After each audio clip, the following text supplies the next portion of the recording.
Hello everyone, good morning. कैसे हो आप सब? उम्मीद करती हूँ कि आप सब बिल्कुल अच्छे होंगे और बहुत खुश होंगे। हम सब भी बिल्कुल ठीक हैं। मैं सुषमा कुहाड़, एसके ब्लॉग्स में आप सभी का बहुत बहुत स्वागत है। तो फ्रेंड्स, सबसे पहले आप सभी को मेरी राम राम। और मैं अभी कपड़े प्रेस कर रही हूँ। झाड़ू पोछा हो गया है तो सोचा कि खाना बनाने से पहले कपड़े प्रेस कर देती हूँ। कल धोए थे और तय लगाने का काम तो मैंने कल ही कर दिया था। सिर्फ जो प्रेस वाले थे वो ही मैंने छोड़ दिए थे। तो सोचा कि पहले प्रेस का काम निपटा देती, नहीं तो ये फिर सारा दिन मुझे दिखता रहेगा और ये लगेगा कि काफ़ी बड़ा काम है। तो अगर सुबह सुबह ये काम हो जाएगा तो मन को भी सुकून मिलेगा और प्रेस भी हो जाएगी। और अभी वैसे एक बार की चाय मैंने पी ली है, लेकिन काफ़ी सारे कपड़े हैं, अभी प्रेस करूँगी और फिर किचन में जाऊँगी, खाना बनाने की तैयारी करूँगी। तो अभी थोड़े से कपड़े हैं, इनको प्रेस कर देती हूँ, फिर चलती हूँ किचन में और सुबह के खाने में भिंडी की सब्ज़ी बनाऊँगी।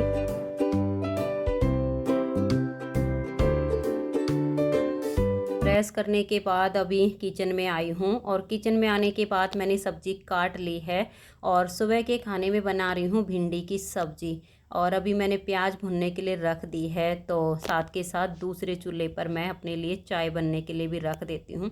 वैसे सुबह प्रेस करने से पहले मैंने 1 कप चाय पी ली थी, लेकिन अभी मैं अपने लिए दोबारा से चाय बना रही हूँ।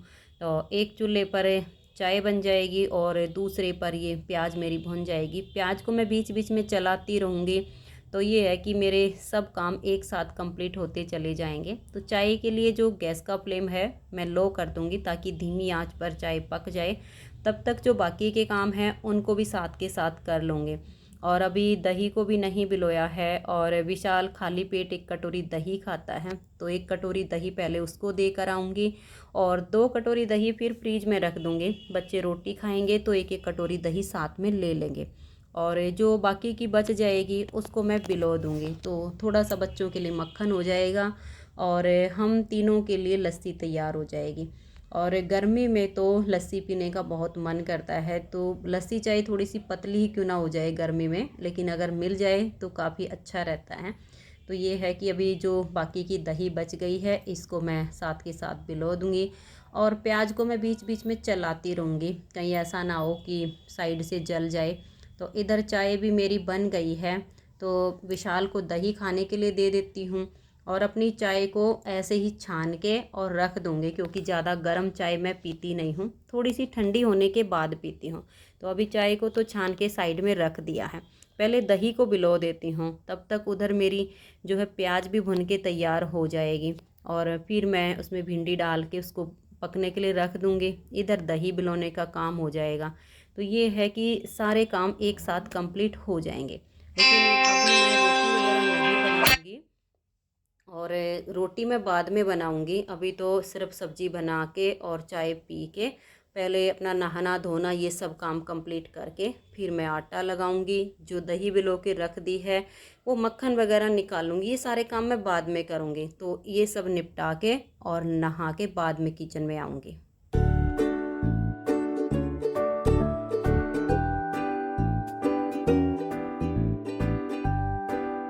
और अभी नहा के आई हूँ और जैसे एक ड्रेस मेरी आज की थी और एक कल की थी, तो इनको भी मैं साथ के साथ धो के ले आई हूँ, क्योंकि ये नाइट सूट हैं और डेली पहनने के लिए चाहिए होते हैं। तो इनको मैं जब नहाती हूँ तो साथ के साथ धो लेती हूँ। तो इनको भी अभी सुखा देती हूँ, हवा काफ़ी तेज़ चल रही है तो चिटकनी साथ के साथ लगा देती हूँ। और यहाँ पर कंघी भी मैं साथ के साथ बाहर ही लेकर आई थी कि बालकनी में ही अपने बालों को सुलझा लूँगी, क्योंकि अंदर कंघी करते हैं ना तो छोटे मोटे बाल जैसे टूट के गिर जाते हैं, तो ये रहता है कि कहीं खाने वाने में ना चले जाएं। तो सुलझाने का काम जो होता है बालों का वो मैं ज़्यादातर बालकनी में ही करना पसंद करती हूँ। और अंदर तो जैसे सुलझाने के बाद और फिर चोटी बनानी होती है, तो ये काम तो मैं अंदर बैठ के कर लेती हूँ, लेकिन बालों को सुलझाती हमेशा मैं बालकनी में हूँ, ताकि जो भी बाल टूट के गिरें वो यहाँ बाहर ही गिर जाएं। तो बालों को सुलझाने के बाद अभी मैं अंदर आई हूँ, बालों की चोटी बना लेती हूँ और बिंदी सिंदूर लिपस्टिक यही लगाऊंगी। और गर्मी में क्रीम पाउडर वगैरह तो लगाने का कोई मन ही नहीं करता है। बिल्कुल इच्छा नहीं होती है। तो अभी चोटी बना लेती हूँ और लिपस्टिक बिंदी सिंदूर लगा के फिर चलती हूँ किचन में। दही भिगो के रखी हुई है, मक्खन निकालूंगी, आटा लगाऊंगी।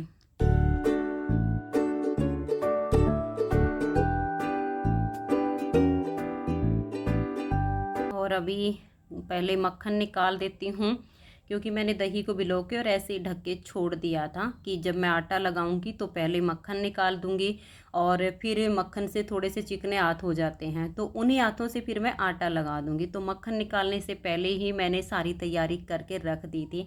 आटा परात में डाल के रख लिया, आटा लगाने के लिए पानी साथ में रख लिया। ये होता है कि फिर बार बार कहीं इधर उधर हाथ नहीं लगाने पड़ते हैं, सब काम एक साथ आसानी से हो जाता है।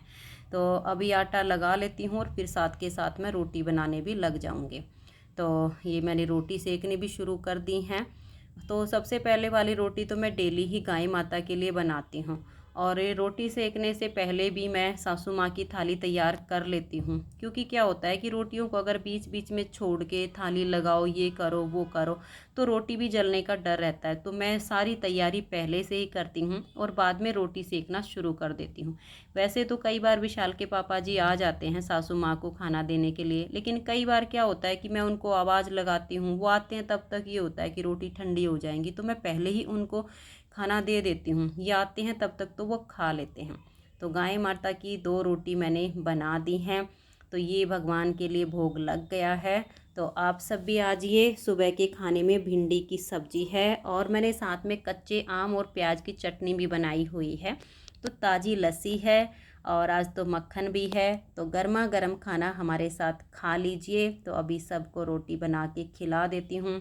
और ये भी नहीं होता है कि खाना बना के और साथ के साथ काम कंप्लीट हो जाता है, फिर भी कम से कम पौने घंटे का टाइम किचन में और भी लग जाता है। पूरा किचन को क्लीन करना, बर्तन बर्तन साफ़ करना, तो ये सब टाइम लग जाता है।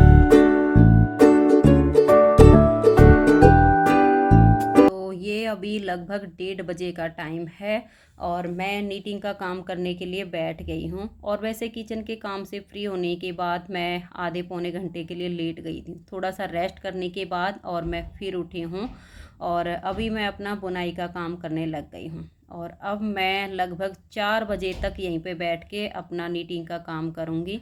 जो अगर वीडियो बनाने की तैयारी करनी होगी तो वो अपना कर लूँगी।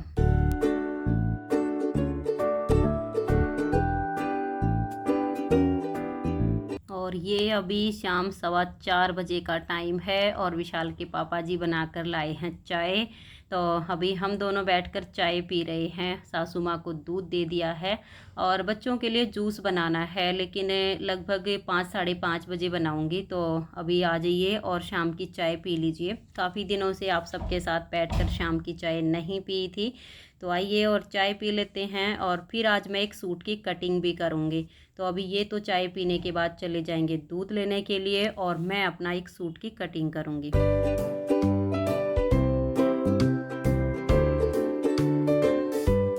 तो अभी ये तो चले गए हैं दूध लेने के लिए और मैं एक सूट निकाल कर लाई हूँ कि आज मैं सूट की कटिंग कर लेती हूँ। और वैसे इस पर प्रेस करनी पड़ेगी, तो पहले इसमें जो छोटी छोटी सी पिन वगैरह, ऑल पिन वगैरह लगी होती हैं, टेप लगी है कहीं कहीं पे, कागज़ है, ये सब निकाल देती हूँ। और जैसे कमीज़ है, इसमें फ्रंट और बैक पर सिलाई लगी होती है, ये मैंने अलग की है। तो अभी साथ के साथ इस पर मैं प्रेस कर देती हूँ, क्योंकि बिना प्रेस के कटिंग करूँगी और फिर सिलाई करने में दिक्कत आएगी, क्योंकि काफ़ी दिनों से तय में रखे होते हैं ना, तो इनमें सिलवटें पड़ जाती हैं। तो इस वजह से मैं कटिंग करने से पहले इस पर एक बार प्रेस लगा देती हूँ। प्रेस करने से ये है कि सारी सिलवटें खुल जाएंगी और फिर सिलाई में मतलब फिटिंग जो आएगी ना, वो काफ़ी अच्छी आएगी। तो इस वजह से मैं इसकी जो है प्रेस लगा रही हूँ। तो कमीज पे भी और सलवार पे भी, दोनों पर ही अभी मैं पहले प्रेस कर लेती हूँ और बाद में मैं इसकी कटिंग करूँगी।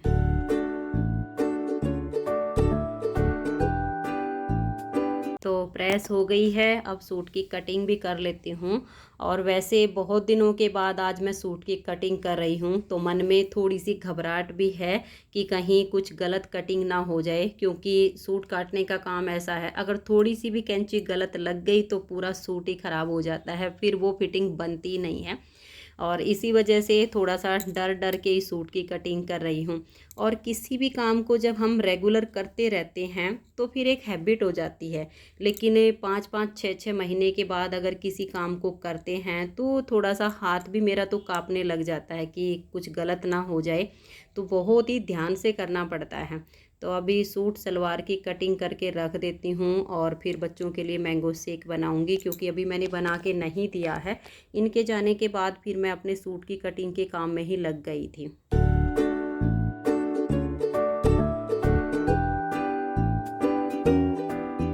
और अभी सूट की कटिंग करने के बाद किचन में आई हूँ और अभी बनाऊँगी बच्चों के लिए मैंगो शेक। तो अभी मैं इसके लिए एक आम लेकर आई हूँ और शेक भी मैं 2 तरह का बनाऊँगी, एक बिना मीठे वाला और फिर मीठा डाल के बनाऊँगी। क्योंकि मैंने पहले भी बताया था कि अनुज को स्किन प्रॉब्लम है, तो इस वजह से डॉक्टर ने उसको मिर्च और मीठा ये दोनों ही चीज़ खानी बंद कर दी हैं कि ये दोनों चीज़ें नहीं खानी हैं। तो इसके लिए मैं चाहे बनाना शेक बनाऊं या मैंगो शेक बनाऊं, विदाउट मीठे का ही बनाती हूँ। काजू वगैरह डाल देती हूँ और बिना पानी वाला दूध डाल देती हूँ, तो ये नेचुरल मिठास होती है इसके अंदर, वैसे भी पीने में फिर अच्छा लगता है। तो पहले तो मैंने अनुज को बना के दे दिया है और अभी मीठा डाल के साथ के साथ मैं विशाल के लिए भी बना देती हूँ। तो आप सब भी आ जाइए। और ये शाम लगभग 5:30 बजे का टाइम है और मैंने बनाया है मैंगो शेक, तो आप सब भी पी लीजिए। और अभी बच्चों को शेक देने के बाद फिर थोड़े से बर्तन हैं, मैं उनको साफ़ करूँगी। किचन में थोड़ा बहुत कुछ बिखर गया है तो यहाँ पर भी कपड़ा मार दूँगी और फिर फ्री होने के बाद आप सबके साथ बैठकर थोड़ी सी देर बात करूँगी।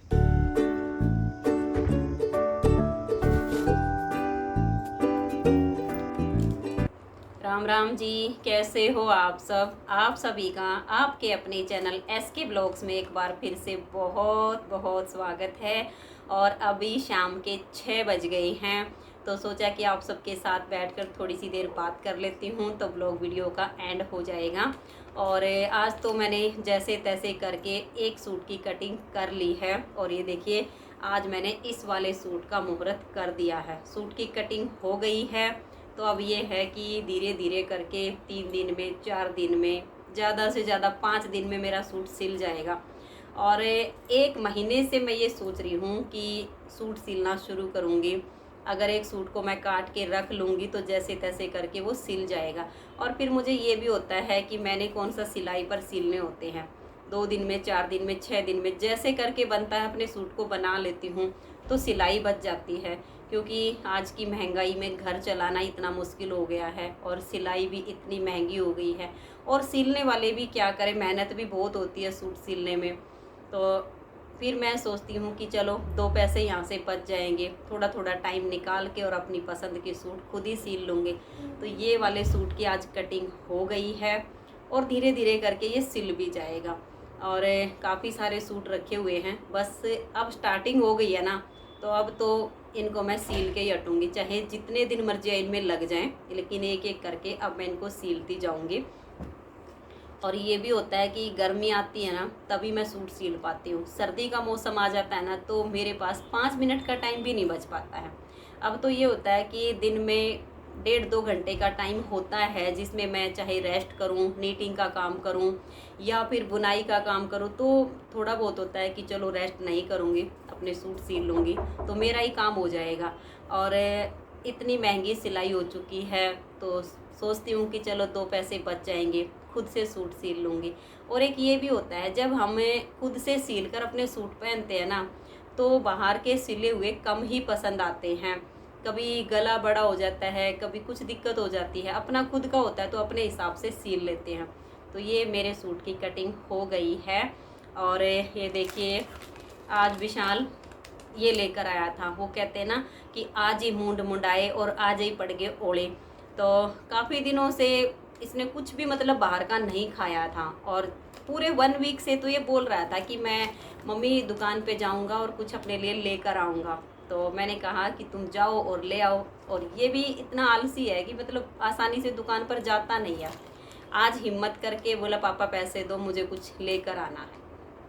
तो गया, केले लेने के लिए गया था, तो केले वाले ने इसको बोला कि 70 रुपये के 10 दूंगा। तो वो तो लेकर ही नहीं आया कि पापा ही ले आएंगे, तो मुझे ठग रहा है। पापा तो बोल रहे थे कि 60 रुपये के 12 केले आते हैं, लेकिन ये तो मुझे 70 रुपये के 10 केले दे रहा है, वो भी छोटे छोटे। तो वो नहीं लेके आया। तो ये एक पैकेट तो ये वाला लेकर आया था, ये कॉर्न पफ का, जो मक्के के बने हुए पफ से होते इतने मोटे मोटे से। और वहाँ पर इस पैकेट में इसने ये चेक नहीं किया कि इसमें जो फ्लेवर है वो कौन सा है।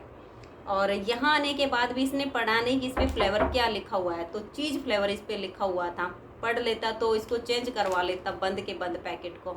लेकिन फिर इसने क्या किया, थोड़ा सा खोल लिया और खोल के एक पीस खाया तो देखता है कि ओह, ये तो चीज़ फ्लेवर आ गया और अब मैं इसको नहीं खाऊंगा। तो मेरे से बोला कि मम्मी आप खाओगे? तो मैंने कहा कि तुमको पता है कि मैं तो ये चीज़ें थोड़ी बहुत चख लेती हूँ, लेकिन मैं खाती नहीं हूँ। बस बच्चे खा रहे हैं, चलो 2-4 पीस चख लिए, लेकिन खाती नहीं हूँ। तो फिर मैंने भी एक पीस खा के देखा, क्योंकि चीज़ फ्लेवर कैसा होता है मुझे भी नहीं पता था, क्योंकि मैं ज़्यादा जो बाहर की चीज़ें होती है ना, ये कम ही खाना पसंद करती हूँ। तो मुझे भी इसकी जो स्मेल है वो बिल्कुल पसंद नहीं आई। और अनुज खाता ही नहीं है, अनुज ने तो चखा भी नहीं, दूर से ही बोल दिया कि चीज़ का जो फ्लेवर है वो मुझे बिल्कुल भी पसंद नहीं है। तो तुमको पता है कि जब मैं पिज़्ज़ा भी मंगवाता हूँ ना, तो सोच समझ कर मंगवाता हूँ, वो भी साल 2 साल में एक बार। मुझे पसंद नहीं है। अब 40 रुपये का पैकेट आया है, इसमें से 2 पीस निकले हुए हैं, बाकी सारा बंद है। तो कह रहा है मम्मी इसको फेंक दो। मैंने कहा बेटा ऐसे फेंकते नहीं हैं, एकदम फ्रेश है, तुम अपने लिए खाने के लिए लेकर आए थे, अगर तुम्हें पसंद नहीं है तो कोई बात नहीं, नीचे जो चौकीदार के बच्चे हैं मैं उनको दे दूँगी। अब ज़रूरी तो नहीं है कि तुमको ये फ्लेवर पसंद नहीं है तो बाकी के और बच्चों को ये फ्लेवर पसंद नहीं होगा। तो अभी जाऊंगी और ऐसे बंद का बंद पैकेट उन बच्चों को दे दूंगी, वो खा लेंगे। क्योंकि देखिए डस्टबिन में डालने से कोई फ़ायदा नहीं है, बच्चे हैं, गरीब के हैं, खा लेंगे। और विशाल का तो यही होता है, कभी कभी मन होता है इसका चीज़ खाने का, लेकिन बड़ा जल्दबाजी में रहता है, ध्यान नहीं देता है कि तुम जो चीज़ ले रहे हो उसमें फ्लेवर क्या है क्या नहीं है। घर आने के बाद देखेगा और फिर पछताएगा, दोबारा फिर लेने भी नहीं जाएगा, कहेगा नहीं बस अब नहीं खाना है। तो ये तो मैं अब नीचे हैं 2-3 छोटे छोटे से बच्चे हैं, उनको दे आऊँगी। और मैंने उसी टाइम पे इस पर ना रबड़ लगा दी थी कि ये जो है ना, नहीं तो सॉफ्ट हो जाते हैं, मुलायम मुलायम से हो जाएंगे, फिर खाने में भी अच्छे नहीं लगेंगे। तो सूट की हो गई है कटिंग, अब धीरे धीरे करके सारे सूट मैं सील लूँगी और आप सबको एक एक करके दिखाती जाऊँगी। तो आज की इस वीडियो में इतना ही, मिलते हैं नेक्स्ट वीडियो में, तब तक के लिए आप सभी को मेरा प्यार भरा नमस्कार। राधा स्वामी, राधे राधे, जय श्री राधे, बाय बाय।